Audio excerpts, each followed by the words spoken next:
Halo teman-teman, Shalom, apa kabar?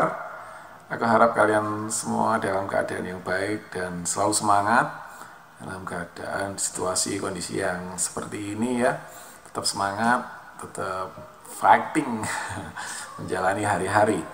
Oke, jika pada waktu ini teman-teman ada yang merasa bahwa kehidupan teman-teman tuh nggak maksimal gitu, sudah lakuin ini dan itu tetapi sepertinya nggak menghasilkan apa-apa, sudah belajar juga dengan keras, bekerja dengan keras, tapi sepertinya juga nggak ada perkembangan yang berarti gitu ya. Oke, nggak apa-apa, jangan khawatir karena sebentar lagi kita akan belajar bagaimana supaya hidup kita itu jadi maksimal. Setiap yang kita kerjakan menghasilkan sesuatu yang bernilai dan hidup kita itu menjadi lebih produktif. Lakuin ini dan itu jadi lebih semangat dan kayak punya tenaga ekstra gitu ya. Aku harap kalian tetap fokus sampai video ini selesai, karena dengan begitu kalian akan mendapatkan suatu pembelajaran yang penuh ya dari video ini. Jadi tetap fokus.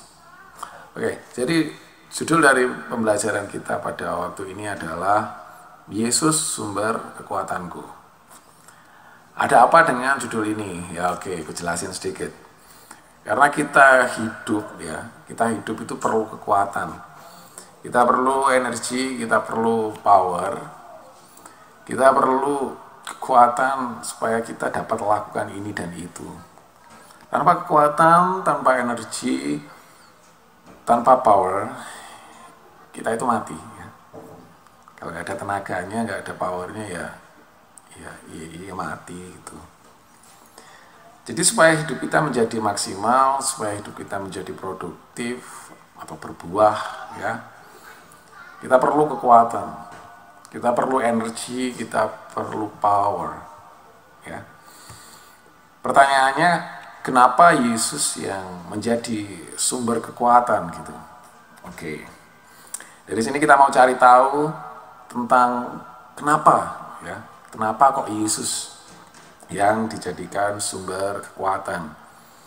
Kita akan membaca kitab kita di dalam surat Filipi ya, pasal 4 ayat 10 sampai 13.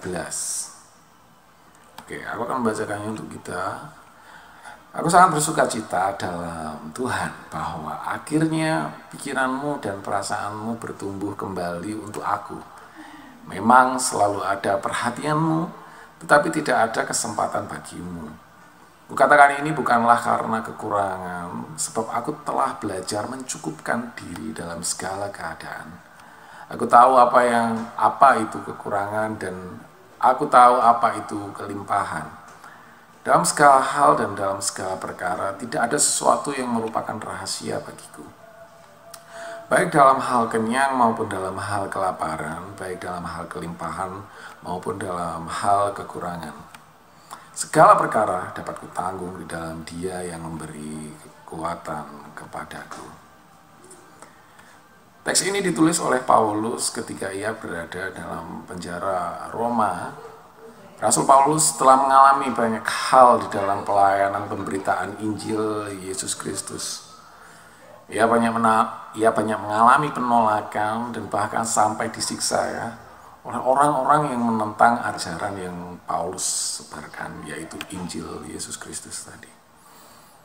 Mengenai jemaat yang ada di Filipi ini, jemaat di Filipi adalah buah pelayanan yang dilakukan oleh Rasul Paulus dan kawan-kawan.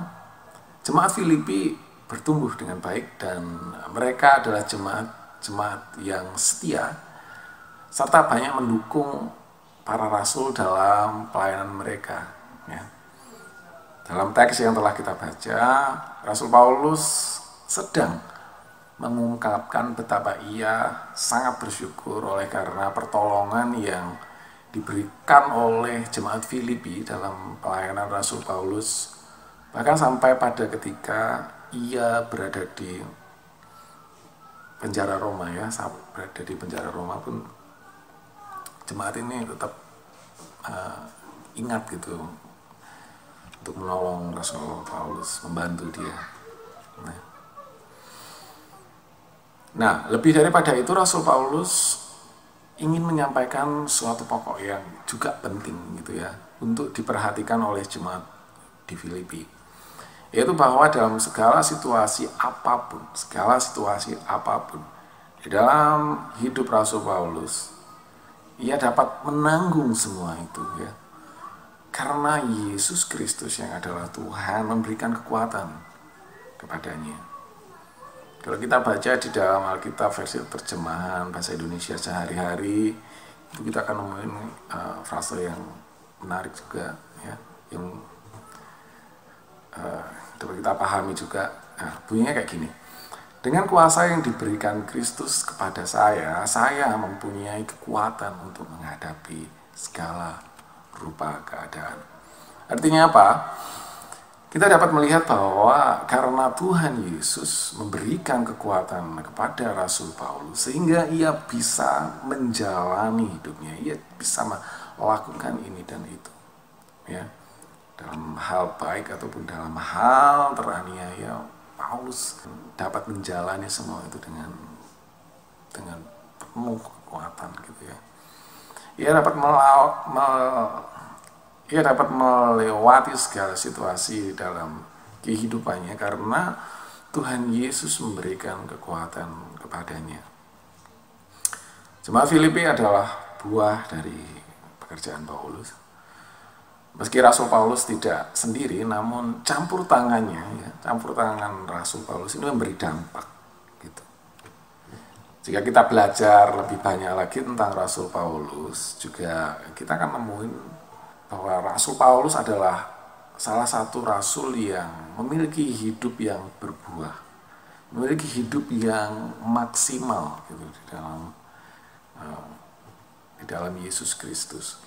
Suatu pembelajaran yang dapat kita ambil dari teladan yang diberikan oleh Rasul Paulus adalah hidupnya menjadi maksimal, ia menjadi orang yang produktif gitu ya. Kehidupannya menghasilkan hasil yang baik, berbuah sangat banyak, itu karena Tuhan Yesus yang memberikan kekuatan kepadanya. Nah, pertanyaan kita di awal tadi sudah mulai terjawab kan? Kenapa kok Yesus yang dijadikan sumber kekuatan gitu ya?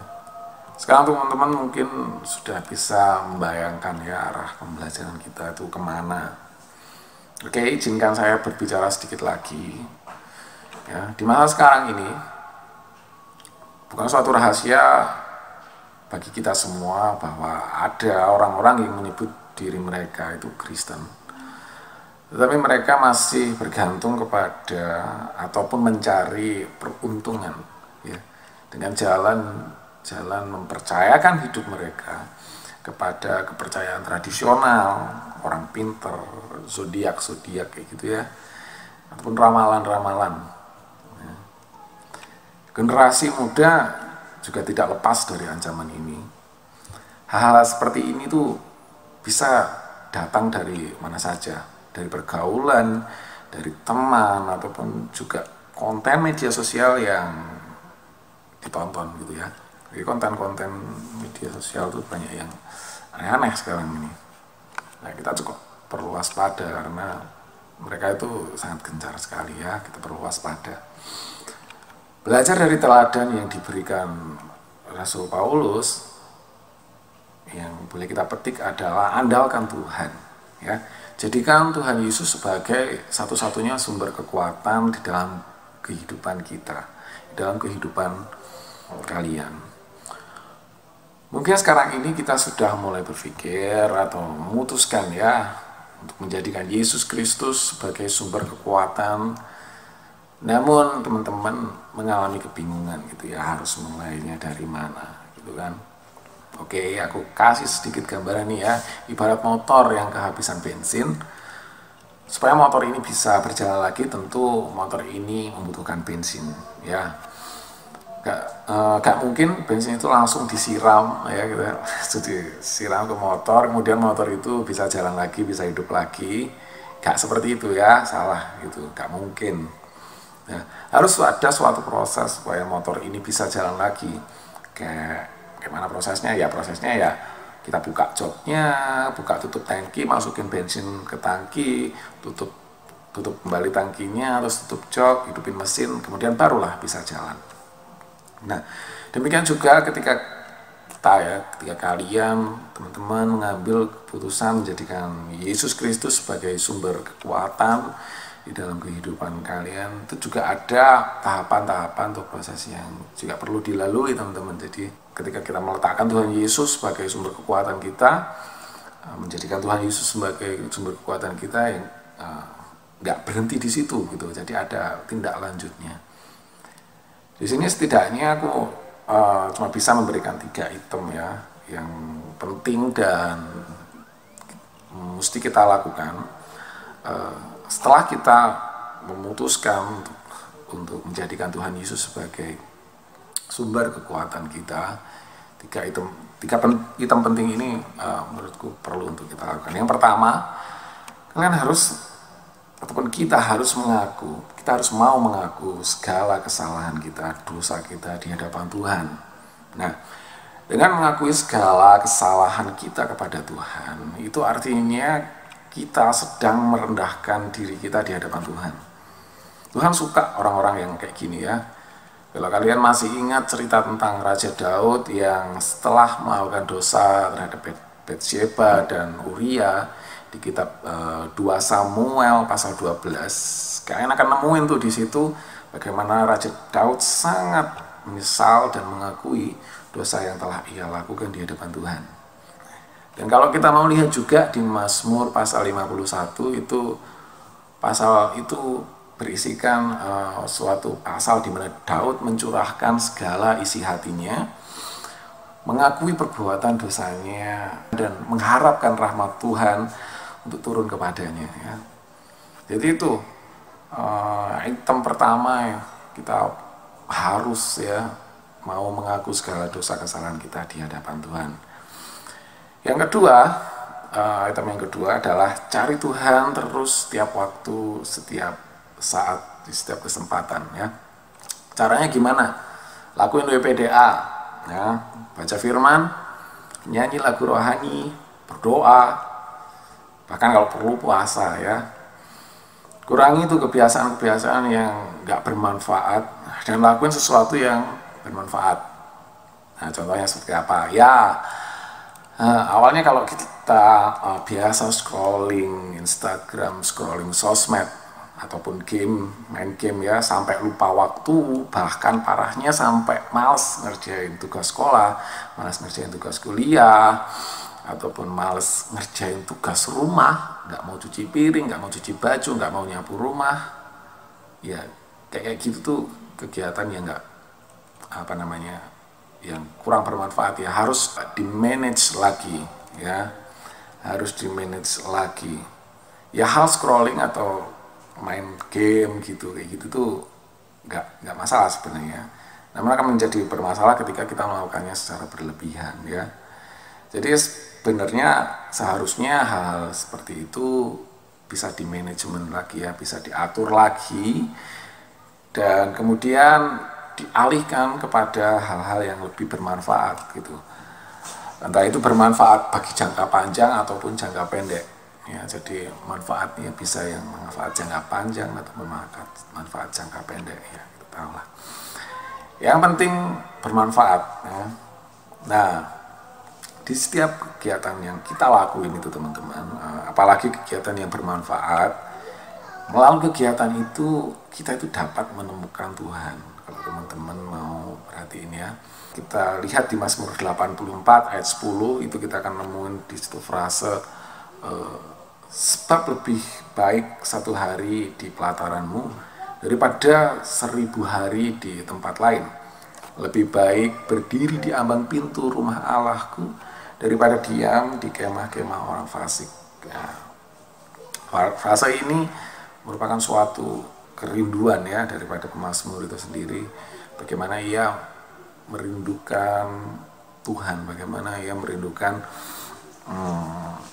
untuk selalu berada bersama-sama Tuhan gitu. Lebih baik bersama Tuhan daripada di tempat-tempat yang lain. Nah, juga kita semua punya hati yang seperti itu ya, hati yang terus mau mencari Tuhan di segala waktu, di segala kesempatan, segala kondisi yang ada di dalam kehidupan kita. Nah, item ketiga sekarang, item ketiga adalah lakukan firman Tuhan. Berapa banyak sih prinsip firman Tuhan yang kalian tahu? Ya mungkin kita udah baca Alkitab ya, dari Kejadian sampai Wahyu, tapi gak ada yang nyantol mungkin. Oke, gak apa-apa, tetap semangat membacanya ya.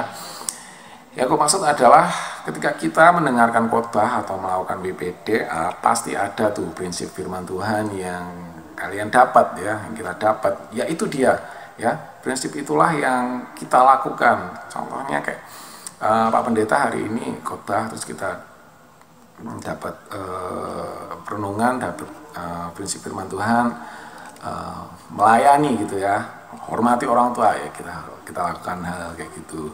Jangan mencuri, jangan berzina, jangan membunuh, jangan mengingini kayak gitu-gitu. Ya itulah prinsip-prinsipnya ya, prinsip-prinsip yang mesti kita kerjakan, mengasihi sesama manusia, mengasihi, mengampuni kayak gitu ya. Lakukan prinsip-prinsip firman Tuhan yang kita tahu, teman-teman tahu ya. Ya mungkin kalau selebihnya gitu ya, ada kondisi-kondisi khusus di dalam kehidupan kita. Kalau ada yang kurang-kurang gitu dalam kehidupan kita, kalau nggak paham gini-gini gitu, nanti biasanya Tuhan akan tolong ya, tolong kita melalui Roh Kudus, dan akan mengarahkan kehidupan kita untuk menuju ke rencanaannya menjadi seperti apa yang Tuhan inginkan gitu ya. Lakukan firman Tuhan, itu item ketiga ya. Nah, hanya itu saja 3 item yang dapat aku berikan kepada kalian, kepada teman-teman untuk menjadi perenungan kita ya. Aku harap kita semua nggak bingung ya.